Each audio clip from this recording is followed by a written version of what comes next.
বন্ধুরা, প্রতিদিনের মতো দুপুর ঠিক দুটো আজকে আমি আপনাদের সামনে আরও একটি স্পেশাল রেসিপি নিয়ে হাজির হয়েছি। আর আজকের রেসিপি শীতের সন্ধ্যার চায়ের সঙ্গে পরিবেশনের জন্য স্পেশাল চিকেন পেঁয়াজি। আর শীতের সন্ধ্যায় একটু ভাজাভুজি পেলে খুবই ভালো হয়, কিন্তু আপনারা তো পেঁয়াজি খেয়েছেন, তো আসুন আজকে চিকেন পেঁয়াজি আপনাদের বানিয়ে দেখাই। আমি চিকেন পেঁয়াজি বানানোর জন্য কয়েক টুকরো চিকেন নিয়ে নিয়েছি আর চিকেনগুলোকে খুব ভালো করে ধুয়ে নিয়েছি। এখন চিকেনগুলোকে প্রথমে জল দিয়ে খুব ভালো করে সেদ্ধ করে নেব। তার জন্য গ্যাসের চুলায় কড়াই বসিয়ে দিয়েছি আর কড়াইতে জল দিয়ে দিয়েছি। এবার চিকেনগুলো জলের মধ্যে দিয়ে দিচ্ছি। আর এই চিকেনের পেঁয়াজি বানাতে গেলে কয়েক টুকরো চিকেন হলেই চিকেনের পেঁয়াজি বানানো হয়ে যায়। তো ঢাকনা দিয়ে আমি ঢেকে দিলাম। আর ঢেকে দেওয়ার পর এর মধ্যে আমি একটু পাতিলেবুর রস দিয়ে দিচ্ছি। চিকেনের ভেতর পাতিলেবুর রস দিলে চিকেনের যে কাঁচা গন্ধ থাকে সেটা দূর হয়ে যায়, আর চিকেনের মধ্যে একটা আষ্টে ভাব থাকে সেটাকেও খুব ভালো করে দূর করা যায়। তো আমার চিকেনগুলো এখন সেদ্ধ করে নেওয়া হয়ে গেছে। এখন একটা পাত্রে তুলে নিচ্ছি। তো এইদিকে আমি চিকেনগুলোকে খুব ভালো করে ঠান্ডা করে নেব। ততক্ষণ আপনারা ভিডিওটি স্কিপ না করে ভিডিওটি শেষ পর্যন্ত দেখতে থাকুন। এবং আমার চ্যানেলে যদি নতুন বন্ধু হয়ে থাকেন তাহলে অবশ্যই আমার চ্যানেলটিকে সাবস্ক্রাইব করার জন্য অনুরোধ রইল। আপনারা দেখতে পাচ্ছেন চিকেনগুলোকে ঠান্ডা করে নিয়েছি। এখন চিকেনগুলোকে হাত দিয়ে ছাড়িয়ে নিচ্ছি। তো আমি দু হাত দিয়ে এইভাবে ছাড়িয়ে নিচ্ছি। আপনারাও এইভাবে চিকেনগুলোকে ছাড়িয়ে নেবেন।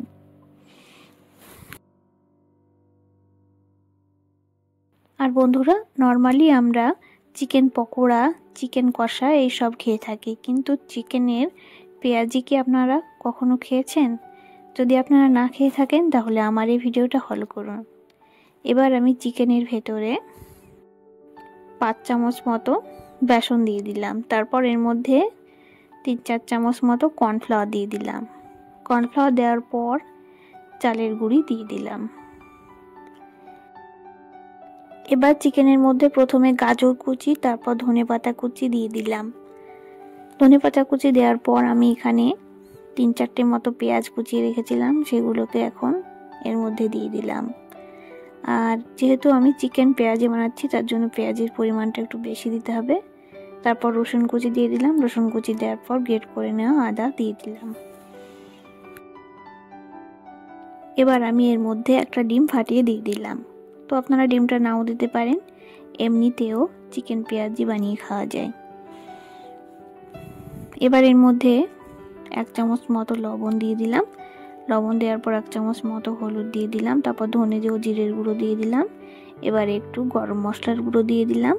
তারপর একটু ভাজা মশলার গুঁড়ো দিয়ে দিলাম। তারপর সবশেষে একটু গোটা মৌরি আর জিরের ফোড়ন এর মধ্যে দিয়ে দিলাম।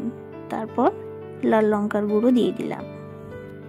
আপনারা চাইলে এখানে কাঁচা লঙ্কাও ব্যবহার করতে পারেন। এবার খুব ভালো করে চিকেনগুলোকে মাখিয়ে নিতে হবে, একেবারে পেঁয়াজির মতো করে।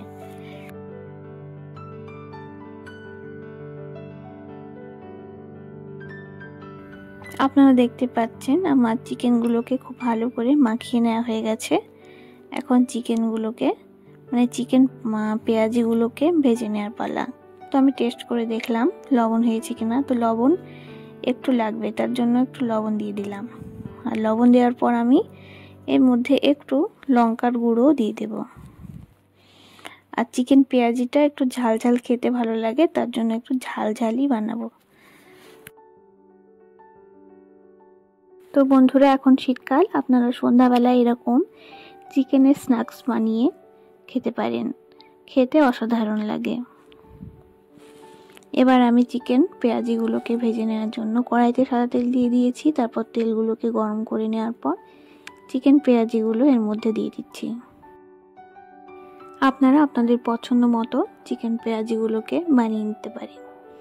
তো আমি একটু চ্যাপটা চ্যাপটা করে বানিয়ে নিচ্ছি, যেমনভাবে পেঁয়াজি বানানো হয়। এবার খুন্তি দিয়ে উল্টিয়ে নিয়ে খুব ভালো করে চিকেন পেঁয়াজিগুলোকে ভেজে নেব।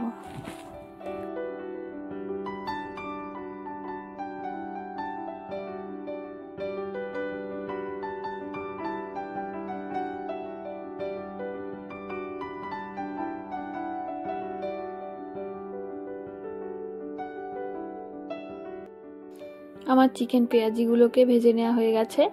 এখন আমি একটা পাত্রে তুলে নেব। আর চিকেন পেঁয়াজিগুলোকে লো আঁচে একেবারে ভেজে নিতে হবে। আর ফ্লেমটা কখনোই হাইতে রাখা যাবে না, হাইতে রেখে দিলে ভেতর থেকে চিকেন পেঁয়াজিগুলো কাঁচা থাকবে।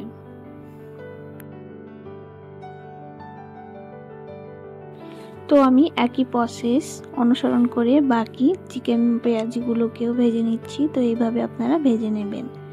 আমার চিকেন পেঁয়াজিগুলো ভেজে নেওয়া হয়ে গেছে, আপনারা দেখতে পাচ্ছেন। আর কতটা সুন্দর হয়েছে দেখে জিভে জল চলে আসছে। তো আমি একটু টমেটো সস নিয়ে নিলাম, আর সাথে পেঁয়াজ আর কাঁচা লঙ্কা নিয়ে নিয়েছি। এবার টমেটো সস দিয়ে চিকেন পেঁয়াজিগুলো খাওয়া হবে। আর এমনিতেও খেতে খুব সুন্দর হয়। আপনারা যারা খাননি তারা অবশ্যই বাড়িতে বানিয়ে খাবেন। আর খেতে কেমন হয়েছে অবশ্যই কমেন্টে জানাবেন। বন্ধুরা, আমার এই আজকের এই রেসিপিটা আপনাদের কেমন লেগেছে অবশ্যই কমেন্টে জানাবেন। আর আজকের মতো এখানে বিদায় নিচ্ছি। ভালো থাকবেন, ধন্যবাদ।